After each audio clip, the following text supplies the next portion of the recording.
Di balik kilau peradaban manusia tersembunyi kisah-kisah kelam tentang kota-kota yang pernah berjaya, namun kini tinggal puing.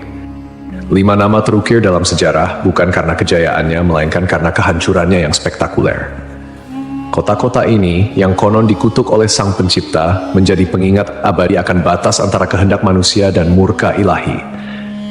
Dari debu dan abu, kisah mereka berbisik, memperingatkan generasi mendatang tentang harga yang harus dibayar atas pembangkangan dan dosa. Mari kita telusuri jejak kota terkutuk ini, yang nasibnya telah diputuskan oleh tangan Tuhan sendiri. 1. Pompei. Pompei adalah sebuah kota kuno yang terletak di wilayah Campania, Italia. Kota ini memiliki sejarah panjang yang dimulai jauh sebelum kehancurannya secara tragis pada tahun 79 Masehi. Pompei telah berdiri sejak abad ke-7 sebelum Masehi oleh suku Ossi. Awalnya, Pompei merupakan sebuah pemukiman kecil yang kemudian berkembang menjadi kota pelabuhan penting di wilayah Napoli. Pompei pun berkembang menjadi kota yang besar pada masanya. Kota ini juga dikenal yang jauh lebih subur daripada tempat lain, karena Pompei terletak di kaki Gunung Vesuvius, sebuah gunung berapi purba yang merupakan satu-satunya gunung berapi aktif di Eropa. Para petani di kota ini banyak yang menanam anggur dan zaitun. Kesuburan tanah ini merupakan salah satu faktor utama yang mendorong pertumbuhan dan kemakmuran Pompei selama berabad-abad. Meskipun Gunung Vesuvius telah lama menjadi bagian dari lanskap kota Pompei, penduduk kota tampaknya tidak menyadari bahaya yang kelak akan ditimbulkannya. Gunung Vesuvius diketahui telah tidak aktif selama berabad-abad, dan pengetahuan vulkanologi pada masa itu masih sangat terbatas.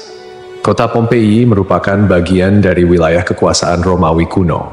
Banyak dari masyarakatnya merupakan keturunan Romawi, dan di seluruh wilayah Kekaisaran Romawi kuno, praktik prostitusi memang dilegalkan.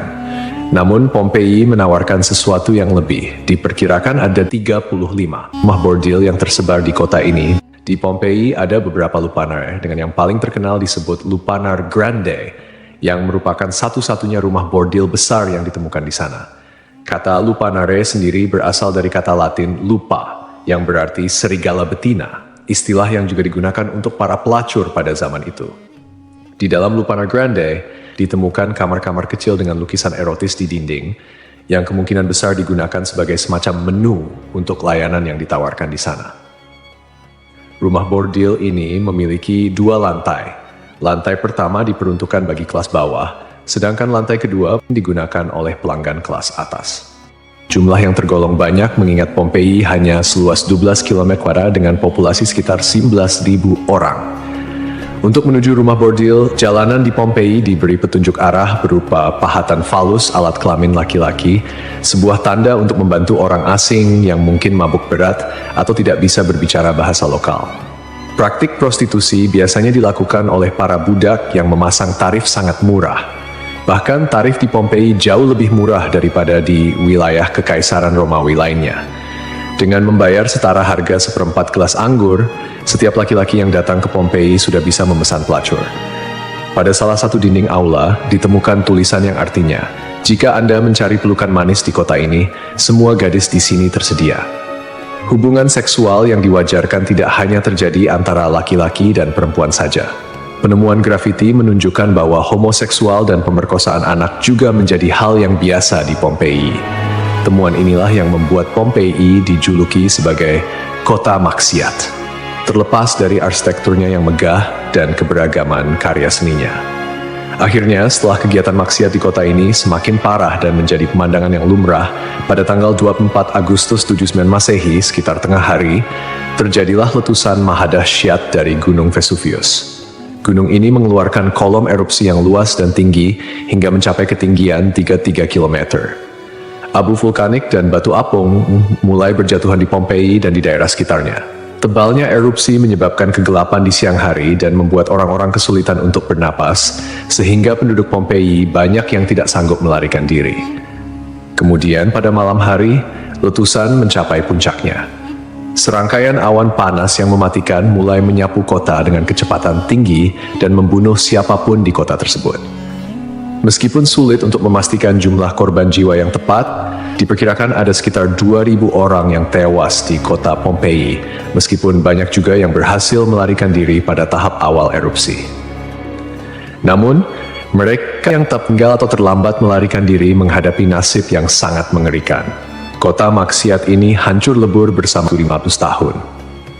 Setelah sekian lama, Pompei ditemukan kembali pada abad ke-14 dan penggalian yang dilakukan mengungkapkan banyak artefak serta mumi-mumi yang terkubur di bawah abu vulkanik. Pompei kini menjadi simbol peringatan akan bahaya dari keangkuhan dan dosa manusia.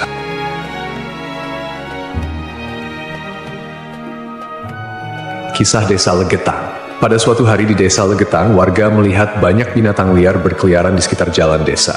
Binatang-binatang ini, seperti monyet, kera, babi hutan, dan lainnya, bukan berasal dari daerah tersebut. Setelah diselidiki, ternyata hewan-hewan ini berasal dari Gunung Pengamun-Amun, yang berada agak jauh dari Desa Legetang. Kejadian ini membuat warga khawatir dan mereka bermusyawarah untuk menyikapinya.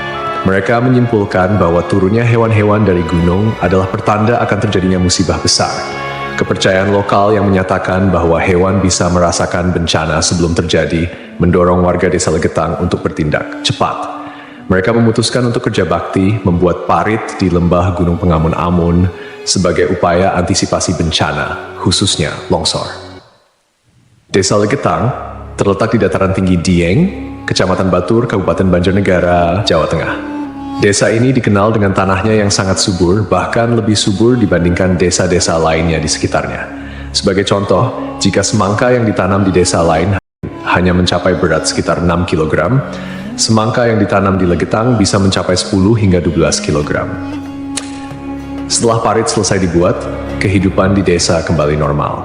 Desa Legetang adalah desa yang makmur, hanya sedikit orang miskin di sana. Banyak saudagar kaya yang hidup mewah dan uang sering dihamburkan untuk hiburan. Setiap malam, mereka sering berjudi dan mengadakan berbagai hiburan yang tidak pantas, seperti kesenian lengger yang kadang berujung pada tindakan asusila. Kesenian ini yang hanya dilakukan di desa tersebut menjadi simbol betapa jauhnya masyarakat desa ini dari nilai-nilai agama dan moral. Setiap malam, penduduk Desa Legetang terlibat dalam berbagai bentuk kemaksiatan, termasuk perjudian, mabuk-mabukan, dan seks bebas. Mereka yang tidak terlibat dalam perilaku ini tampaknya membiarkannya, seolah-olah itu adalah hal yang wajar. Beberapa sumber melaporkan bahwa tingkat kemaksiatan di desa ini sangat tinggi, dengan beberapa laporan ekstrem seperti hubungan seksual antara anak dan ibu kandung. Desa Legetang mengalami hujan yang sangat lebat. Cuaca ekstrem ini disertai dengan petir yang menyambar-nyambar dan suara guntur yang menggelegar di langit yang gelap. Tiba-tiba, terdengar suara ledakan yang sangat keras yang dapat didengar hingga ke desa-desa di sekitarnya. Bukan paginya, setelah badai reda, penduduk desa-desa tetangga terkejut mendapati bahwa Desa Legetang telah tertimbun tanah dari puncak Gunung Pengamun-Amun.